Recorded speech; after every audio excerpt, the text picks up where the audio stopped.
In our headlines for this evening, locally, Minister Emery attends 9th ILO meeting of Caribbean ministers, and Minister Brantley leads delegation to first conference of foreign ministers. The details are straight ahead.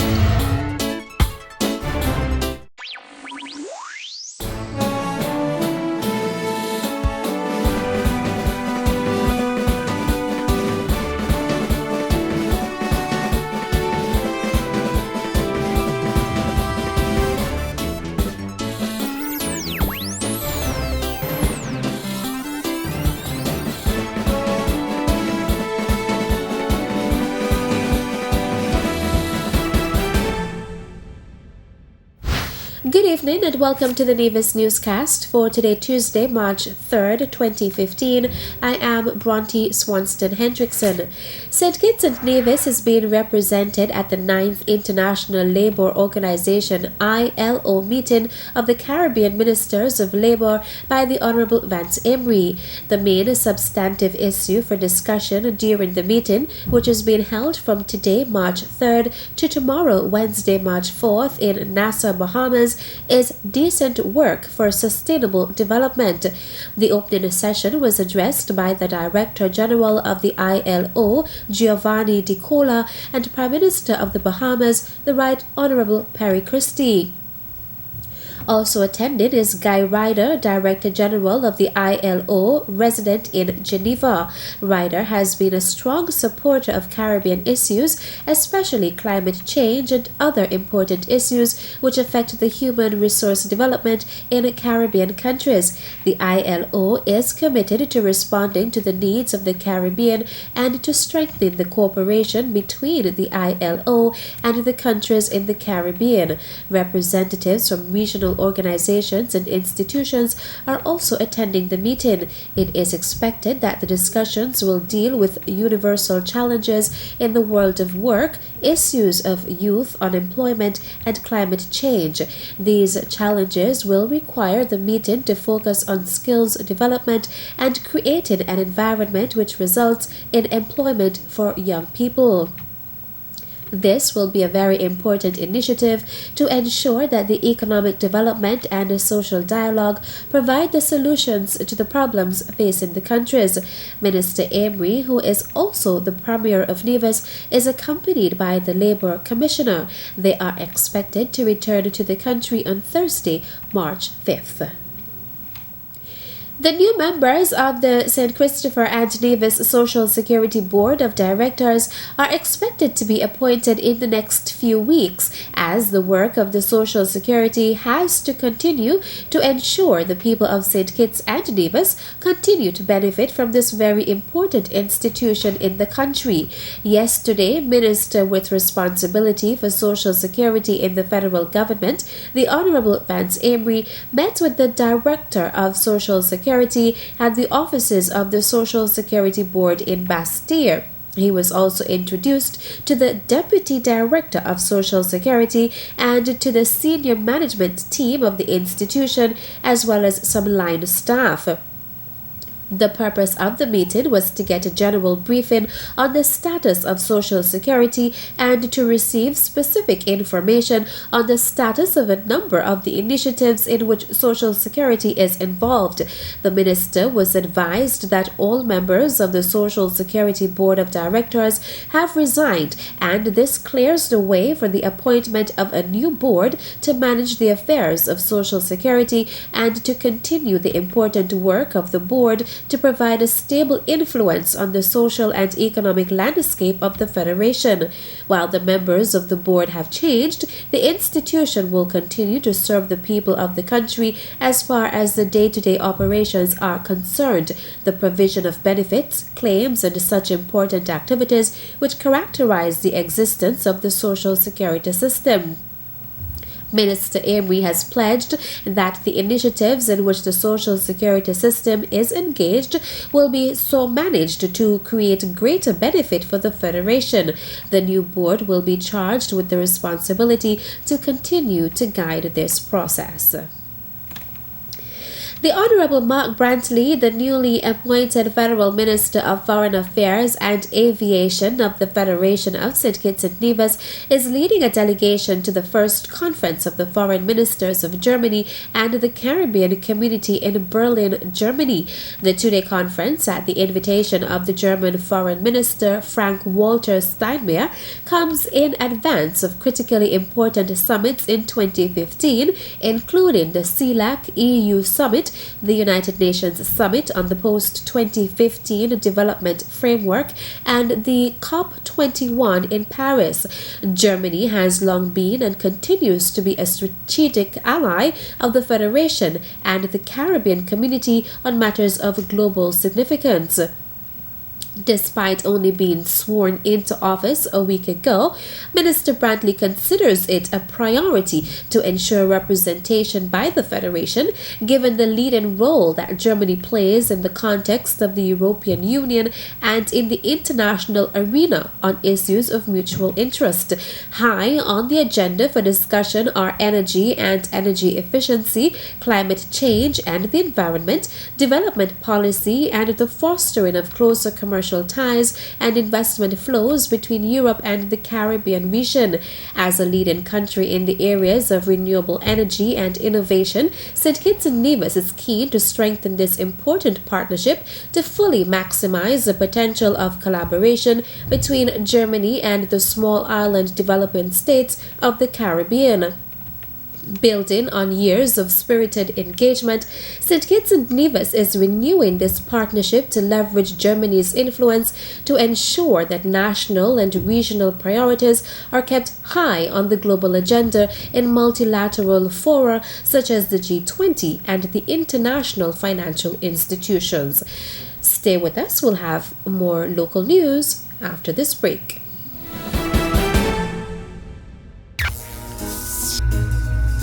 This is Empress Liberty and I'm coming from St. Kitts. I want to big up NTV, Brown Hill Communication, and a Stitching Time. Hi, I'm Purple and you're in tune to NTV. Keep it locked.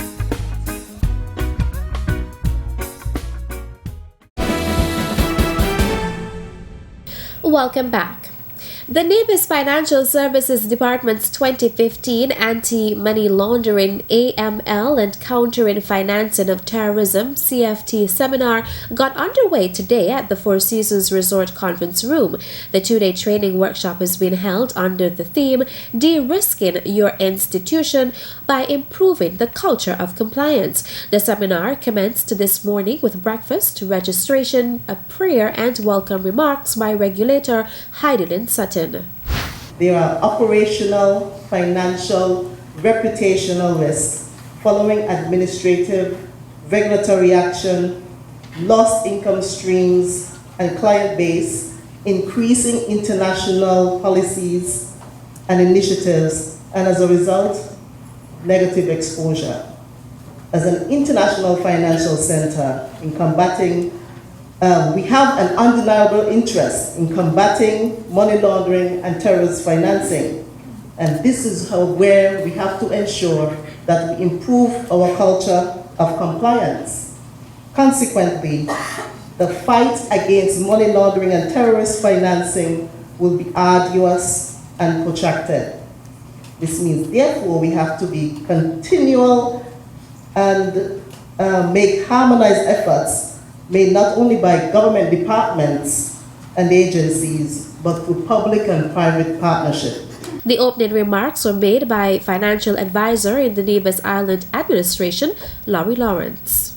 The theme for this conference, De-risking Your Institution by Improving the Culture of Compliance, is very instructive as it focuses our attention on learning or the developing behavior patterns that will make our organizations more secure. There is no question that every organization present here has a culture of compliance. However, the real question that we must answer is whether our culture of compliance is a liability or is an asset. If we do not continually assess the risks of doing business prior to and during the business relationship, our companies will suffer serious reputational and financial losses and eventually wither and die. On the other hand, Those companies that aggressively pursue a positive compliance culture will become more stable and competitive and will realize growth in incomes and profits. In other words, compliance must no longer be seen as a cost, but as an investment that will bring positive returns in the long run. Today's sessions covered a number of AML CFT issues, including new trends, international laws, board of directors, senior management and staff roles and responsibility, developing a robust program, taking risk management to the next level, understanding OFAC and international sanctions requirements to mitigate risk and prevent penalties, and benchmarking programs. Tomorrow's sessions will address the role and responsibility of FIU and regulated entities in relation to suspicious transaction reporting, money laundering and terrorist financing trends and typologies, financial investigations and FATCA reporting requirements for financial institutions. 11 members of the Royal St. Christopher and Nevis Police Force were recognized on Saturday for their dedication and exemplary service to the Royal St. Christopher and Nevis Police Force when the Strategic Planning Group of the Nevis Division hosted its annual Constables Awards ceremony and dinner.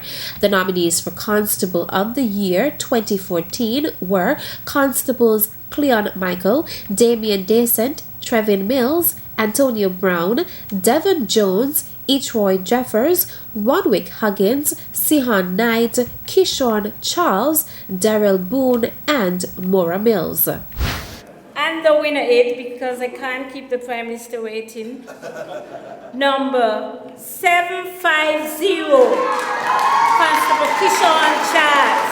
According to his profile, having graduated from the police training school in January of 2010, Constable Charles was posted to the Charlestown Police Station's beat and patrol unit. He worked hard and quickly showed his ability to be a competent police officer, which resulted in his transfer in July 2011 to the Criminal Investigations Department. In January 2012, Charles was again recognized for his investigating abilities and transferred to the newly formed Violent Crimes Unit, where he is presently attached. I am grateful that I was nominated as the Constable of 2014 for the Violent Crime Unit, and I am flattered to be a part of this event.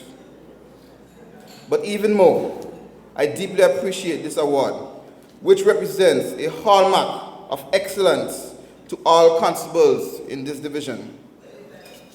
We work hard and strive for excellence. Now that I am one of the award winners, I feel happy. I believe as police officers, we are all constables of every year. We go out in good and bad weather. We face some atrocities that a common civilian would shun or turn away with disgust. We do a job that is sometimes referred to as a no-thanks job. Regardless of all these obstacles, we continue doing our job to the best of our abilities. Constable Antonio Brown of the Crime Scene Unit also received an award for being the first runner-up, while the second runner-up award went to Constable Rodwick Huggins of the Newcastle Police Station. We are gathered the second time around for what we have dubbed the Nevis Culture Yard, which is an activity which sees collaboration between the Ministry of Education, Ministry of Tourism, and the Nevis Historical and Conservation Society, an activity put together to bring a culmination to what has become now a regular feature as a month of activity to celebrate and bring to the fore our history and culture. That was Board Director of the Nevis Historical and Conservation Society, NHCS, Shefton Liebert, who chaired the closing ceremony of the History and Heritage Month's Nevis Culture Yard presentation held at the Alexander Hamilton Museum grounds on Friday, February 27th. The event saw a number of cultural heritage presentations from various primary schools, including the Joyce Liebert, St. Thomas's, and the Charlestown Primary Schools. Good morning, Rex, the heaven and high. I lift my heavy load to the sky. Sometimes